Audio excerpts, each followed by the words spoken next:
Magandang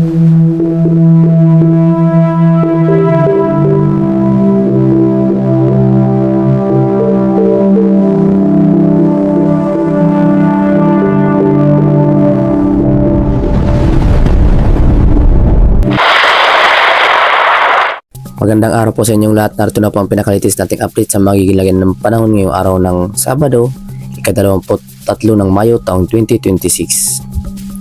Base nga po sa ating pinakalitis satellite image, ang bagyong ating minomonitor na may kategory na tropical storm category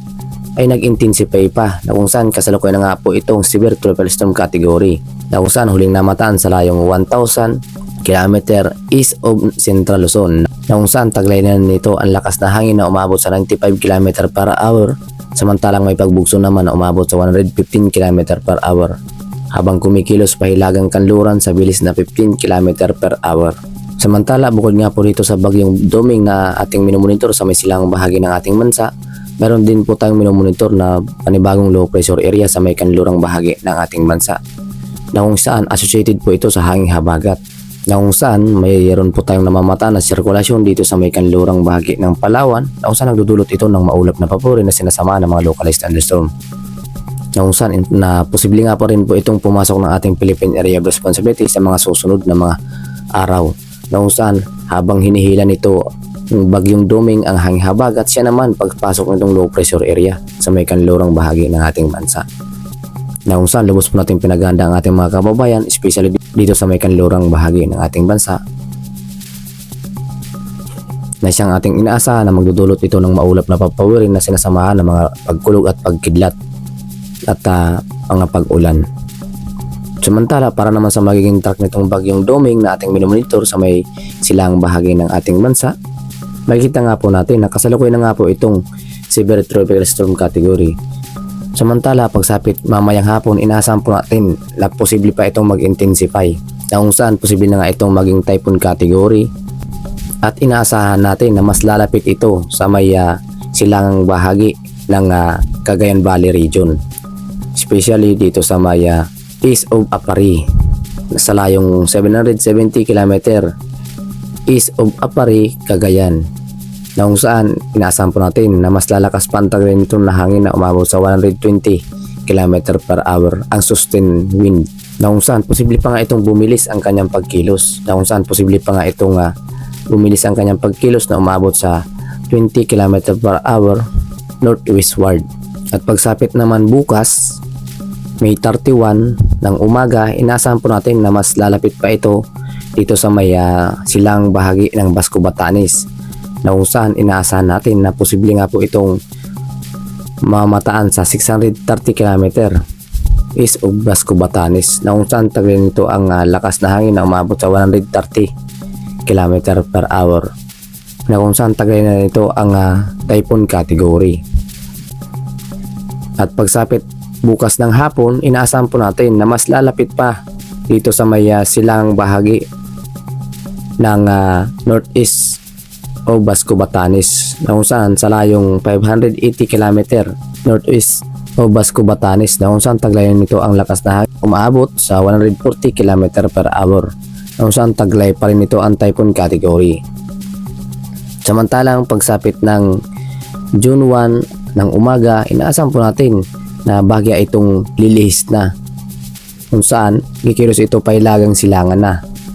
at inaasahan natin dahil sa paglayo, mas lalayo rin ito sa ating kalupaan, na kung saan huling mamamataan sa 605 km east northeast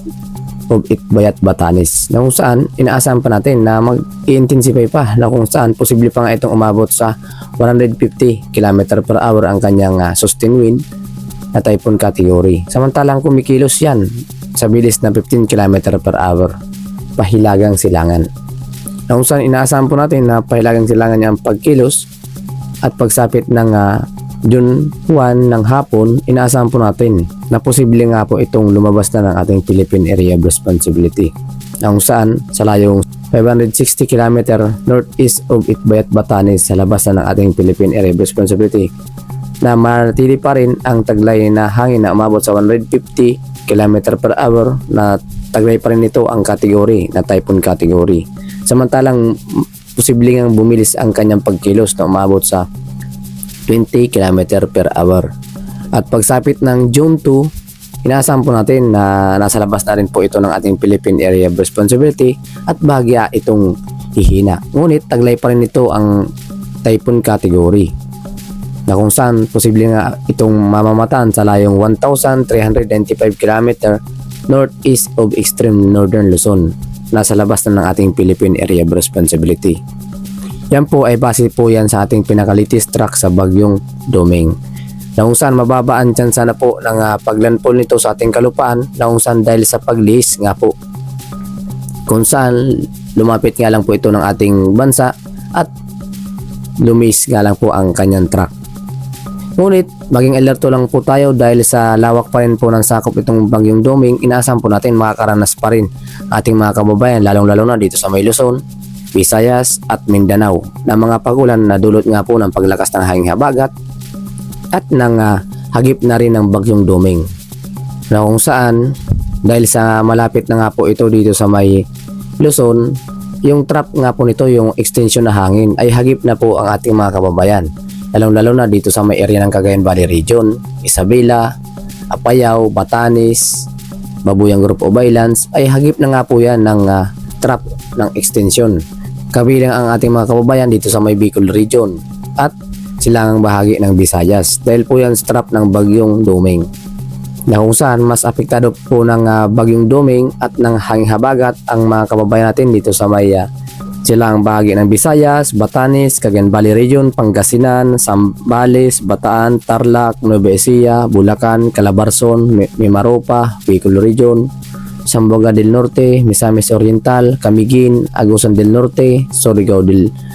Norte, Dinagat Islands, Sarangani, Davao Occidental, and Davao Oriental. Dahil po yan sa pag-enhance ng hanging habagat, dahil po sa epekto nitong bagyong Doming. Na kung saan bukod nga rin po sa pag-enhance ay hagip na rin po ng bagyong Doming ang mga kababayan natin dito sa Northern Luzon. Especially dun sa mga nabanggit na lugar, kaya lubos po natin pinag-iingat at pinaghandaan ating mga kababayan. Posible nga po ang kalamtaman hanggang sa mga biglaang malakas na mga pag-ulan na posible nga po ang pagbaha sa mga babang lugar. At posible nga rin pong pagguho ng lupa dahil sa malambot na nga po ang lupa dahil sa patuloy na mga pag-ulan na ating nararanasan. Kaya naman maging alerto at updated po tayo sa mga panibago naming ulat paano namin ilalabas upang makaiwas po tayo sa malubhang epekto ng bagong bagyong Doming. Na kung saan inaasahan nga po natin bukas, Sunday or Linggo, inaasahan po natin na mas apektado pa rin po ang mga kababayan natin dito sa may Visayas, Batanes, Cagayan Valley Region, Calabarzon, Mimaropa, Bicol Region, Zamboanga del Norte, Misamis Occidental, Misamis Oriental, Camiguin, Agusan del Norte, Dinagat Islands, Surigao del Norte, Sarangani, Davao Occidental, and Davao Oriental. Bukas po yan ay apektado pa rin ng hanging habagat at ng bagyong ating minomonitor. Na kung saan kapansin-pansin nga rin po na kahit hindi ito maglandfall sa ating kalupaan, inaasahan natin na mas apektado pa rin po ang ating mga kababayan, especially dito sa may kanlurang bahagi ng ating bansa. Na kung saan lubos po natin pinaghahanda ang ating mga kababayan sa mga banta ng mga pag-ulan na dulot ng hanging habagat. Na kung saan mayroon din po tayong namomonitor na panibagong sama ng panahon na low pressure area sa may kanlurang bahagi ng ating bansa. Na kung saan base nga rin po sa ating pinaka outlook or track sa magiging daan nitong low pressure area, posible nga itong pumasok ng ating Philippine Area of Responsibility. Habang kumikilos ang bagyong Doming pahilagang silangan, makikita nga po natin na kung saan nga po habang ito ay nasa extreme northern Luzon at hinihilan nito ang hanging habagat, ay siya naman ang paglapit nito ng ating Philippine Area of Responsibility, ang low pressure area na ating minomonitor. Na kung saan posible nga itong pumasok ng ating Philippine Area of Responsibility na ating mamamataan dito sa may kanlurang bahagi ng ating bansa. Na kung saan itong low pressure area ang siyang magdadala ng maulap na papawirin na sinasamahan ng mga pagkulog at pagkidlat sa mga susunod na mga araw. Na lubos po natin pinaganda ang ating mga kababayan sa ganitong senaryo dahil sa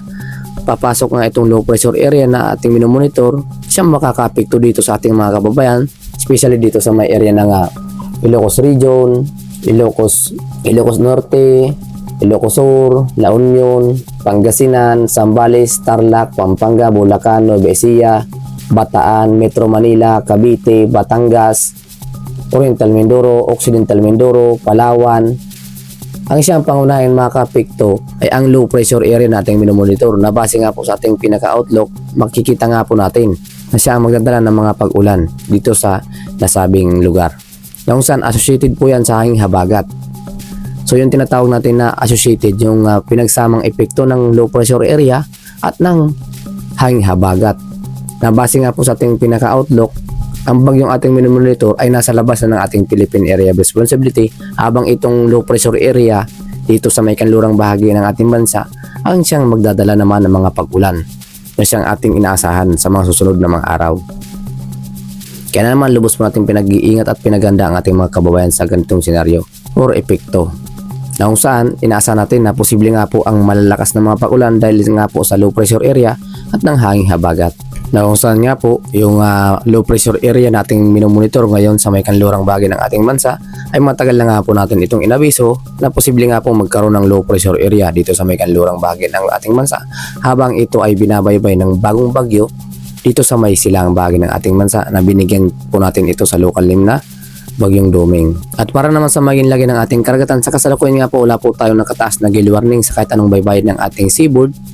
Ngunit maging alerto lang po tayo dahil sa mga pagtaas na mga pag-alon, lalong-lalo na dito sa may silangang bahagi ng ating bansa. Dahil nga po yan sa Bagyong Doming nating minomonitor, na kung saan mas malakas na nga po ang taas na mga pag-alon sa may seaboard ng Luzon, Visayas. Dahil po yan sa Bagyong Doming. Itong seaboard po ay malayo po yan sa Pangpang, na kung saan doon sa seaboard ng Luzon at Visayas, mataas na nga po ang mga pag-alon na ating inaasahan dahil po yan sa Bagyong Doming. Kaya naman inaasahan natin na dahil sa malakas na nga po ang alon sa seaboard ng ating karagatan, dito sa Pangpang inaasahan natin ang moderate ang mga pag-alon. Na kung saan posible nga rin pong maging mga biglaang taas na mga pag-alon dahil po yan sa localized thunderstorm na dala nitong bagong bagyong ating minomonitor, dahil sa mga localized thunderstorm na siya magpapatas ng mga pag-alon dito sa may silangang bahagi ng ating bansa. Kaya naman lubos po natin pinag-iingat at pinaghahanda ang ating mga kababayan, lalong-lalo na yung mga pumapalaot at nangingisda. Na kung saan sa mga labing bahagi ng ating seaboard ay maaliwalas ang ating mga inaasahan ng mga pag-alon, especially dito sa may kanlurang bahagi ng ating bansa. At yan nga po ang pinakalitis nating update sa maging lagay ng panahon ngayong araw ng Sabado, ika-30 ng Mayo taong 2026. Ingat po tayong lahat at manatiling maging alerto at updated po tayo sa mga panibago naming ulat paano naming ilalabas. At para maging updated po kayo sa mga panibago naming ulat paano naming ilalabas, huwag kaligtaang mag-subscribe kung bago pa lamang kayo sa aming YouTube channel para ma-notify po kayo sa mga ulat paano namin ilalabas ukol dito sa Bagyong Doming at ng panibago nating namamataan na low pressure area sa may kanlurang bahagi ng ating bansa, na kung saan mas apektado nga po nito ang kanlurang bahagi ng Luzon, na siya magdadala ng maulap na papuri na sinasamahan ng katamtaman hanggang sa mga malalakas na mga pag-ulan sa mga susunod na mga araw. Hindi lamang po habagat ang makakaapekto sa atin, ang low pressure area po ang ating inaasahan na makakaapekto at ang hanging habagat. So dalawa po yan ang ating inaasahan at imomonitor na siya makakaapekto sa may kanlurang bahagi ng ating bansa. Maraming salamat at sana ligtas po tayo sa pagdaan nitong bagong Bagyong Doming.